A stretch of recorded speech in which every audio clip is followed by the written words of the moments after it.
Goeiemôre en baie welkom by ons erediens vanoggend.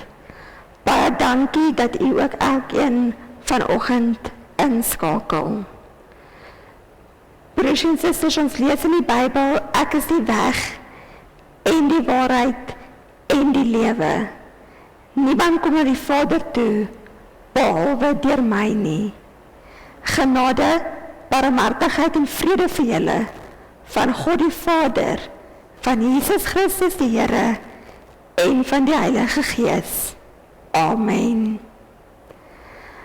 Ek wil vanoggend vir ons uit Psalm 29 uitlees. Psalm 29, en ek lees vir ons ook dan nou hierdie Psalm saam.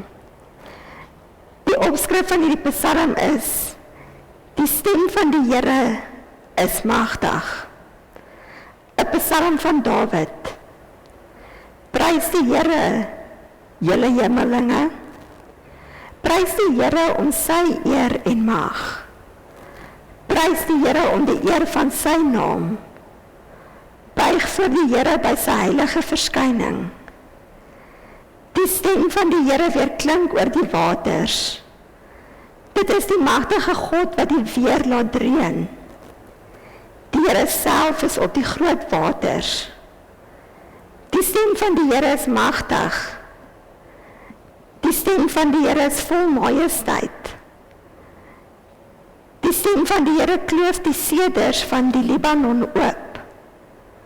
Hy laat die Libanon bok spring soos 'n kalf, en die Sirion soos 'n jong bees. Die stem van die Here laat weerlig uitslaan. Die stem van die Here laat die woestyn bewe. Die Here laat die Kadeswoestyn bewe. Die stem van die Here laat die wildsbokke ruk van skrik.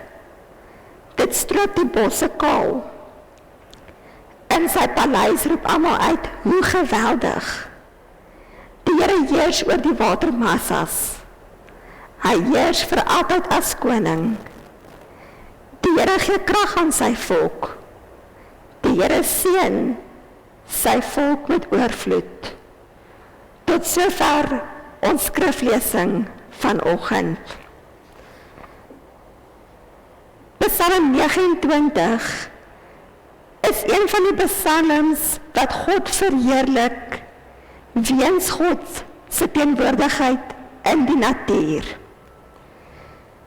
Dalk het jy ook al self iewers in die natuur, dalk deur die donderweer, dalk by die see, of by die berge, iets van God se grootheid, iets van sy teenwoordigheid in jou lewe ervaar.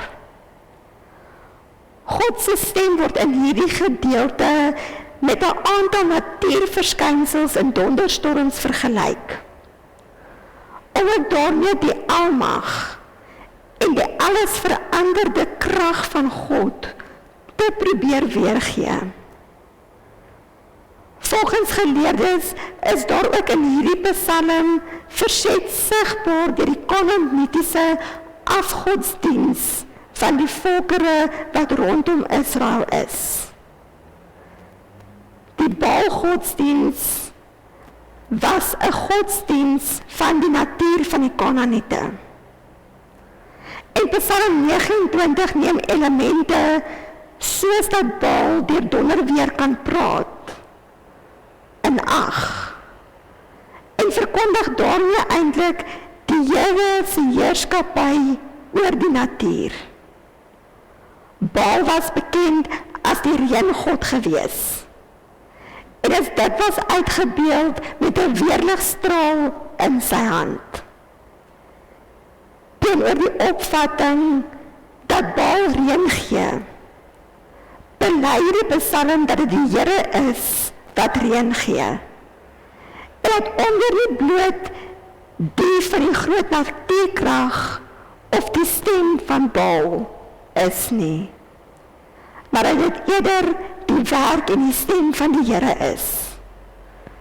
Dit illustreer ook vir ons op 'n simboliese wyse die krag en die oorvloed wat God vir sy volk gee. daarmee word die suigkrag van die Baalgodsdienst vir die geloofsgemeenskap getroef. Ons aanbid nie natuurverskynsels asof dit gode of goddelik is nie. Maar in die natuur, in die grootheid van die natuur, herken ons vir God. Herken ons God se stem. Herken ons die heerlikheid van God. Die Psalm bely daarmee saam dat God nie net 'n God van die geskiedenis is, soos die historiese Bybelboeke soos Samuel en konings dit oorvloedig uitspel nie, maar dat God ook die God is van die natuur. Die Psalm bely egter ook tereg dat die Here meer is as die natuur. Anderste as die Baalgodsdienst wat ook geheers het in daardie tyd. Hy is die een wat die natuur en die natuurkragte teenwoordig is in. Maar dat hy is ook daarbo verhewe. Ons kan Psalm 29 lees as 'n kragtige getuienis oor wie God is en hoe hy betrokke is by mense. Psalm 29 leer vir ons dat ons eerbied en gesag vir die Here moet hê.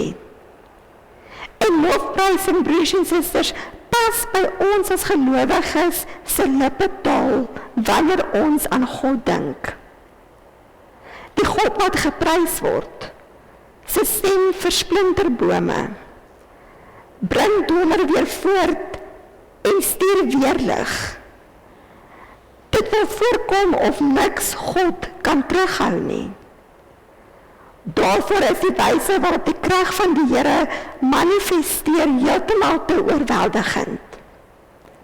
En dit is hierdie God wat ons lof, prysing waardig is. Die psalmdigter begin daarom met die oproep dat God aan die nodige respek vir sy glorie en gemag gegee moet word. God is oppermatig oor alles wat deur die Here geskep is. God se stem en sy raadsbesluit is magtiger as enigiets anders hier op aarde. Die digter reflekteer op die oordeel van God en die niksbeduidenheid van die natuurverskynsels teenoor God se toorn. Hy wys op God se mag wat deur middel van wind en vuur openbaar gemaak word. En God se verheffing tot koningskap bo die grootste magte denkbaar. Maar die psalmdigter sluit ook af deur God se mense juis daaraan te herinner dat hierdie magtige en hierdie grootste God ook aan hulle krag gee. Ook aan hulle vrede gee, ook aan hulle genade gee. Die psalm verkondig juis dat God koning van die ganse aarde is. Hy was koning van die skepping af en hy sal dit vir altyd en vir ewig bly. Hierdie loflied beveel ons om aan hierdie koning eer te gee wat aan hom toekom. As dit vir engele geld, geld dit ook vir mense. Want hierdie koning, broers en susters, laat ons nooit in die steek nie. As ons swak is, sal hy krag gee. As ons gebrek ly, sal hy ons seën met dit wat nodig is. Broers en susters, wanneer ons na Jesus Christus kyk, kan 'n mens dieselfde eienskappe wat ons in Psalm 29 lees en wat aan die Here toegeken word, sien in wat die Nuwe Testament vir ons leer oor Jesus. Ons lees in Lukas 2 vers 13 tot 14 soos wat die hemelinge opgeroep word om die Here te prys en hom te aanbid. Gee menigte engele aan Jesus eer by sy geboorte. die eer aan die Here se naam verskuldig, soos in Psalm 29 vers 2, word in die Nuwe Testament ook op Jesus gerig. 'n naam bo alle name. Soos wat die psalmdigter die oppermatigheid van die Here in Psalm 29 vers 3 tot 9 vir ons besing, toon Jesus ook sy soewereiniteit oor die natuurkragte in Matteus 8 en in Johannes 6. Die laaste verse van hierdie psalm praat oor die heerskappy van die Here en die krag en die vrede wat hy aan sy volk gee. Op soortgelyke wyse teken die Nuwe Testament Jesus as sittend aan die regterhand van God aan.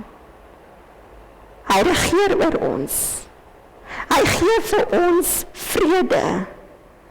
Hy kom leer ons hoe om te leef.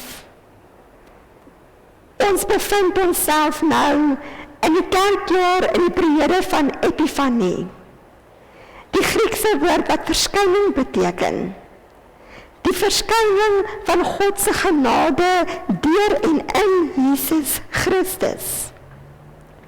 En ons moet ook, en ons kan nie anders as om onsself af te vra oor hoe die verskyning, hoe die Epifanie van Jesus en die verskyning van God mekaar komplementeer. Iemand skryf wat ek raak lees, met Epifanie word die stem van die Here weer gehoor. Met Jesus se doop in die Jordaan hoor die volk 'n stem uit die hemel. Jy is my geliefde seun. In Jesus Christus kom die stem van Psalm 29 by mense uit. En ons kan tereg vra. Ons moet ook vra. Hoe beleef ons die mag en die stem van God vandag? Hoe leef ons op grond hiervan? Eerstens beklemtoon Psalm 29 vir ons dat God steeds praat. Steeds by die wêreld betrokke is. 'n Mens kan dink, selfs al doen jy baie moeite om die Bybel te lees daagliks, dat God se stem maar net eintlik soos 'n bandopname is. Psalm 29 herinner ons daaraan dat die Here se stem nie maar net 'n opname uit die verre verlede uit is nie, maar 'n lewendige uitsending as ware is wat teenwoordig is, wat nou effektief is. Tweedens moet ons die laaste vers van die Psalm ook baie goed hoor. Die magtige God gebruik sy almag om sy volk te dien. Ons lees in vers 11, die Here gee krag aan sy volk. Die Here seën sy volk met vrede. Ons moet nie net onder die indruk kom van die grootsheid en die almag en die majesteit en die krag van die Here en hoe daardie mag in Jesus vergesteld is nie. Ons moet ook tot die besef kom dat die krag en die vrede wat deur die psalmdigter beloof word onder ons omstandighede, onder al ons uitdagings, vir ons versterking bied, vir ons geborgenheid bied. En hierdie God wat aan ons dit skenk, is kragtig. Maar broers en susters, nie almal wat in die natuur kom, en nie almal wat die weerlig hoor die stem en sien vir God in die natuur raak nie.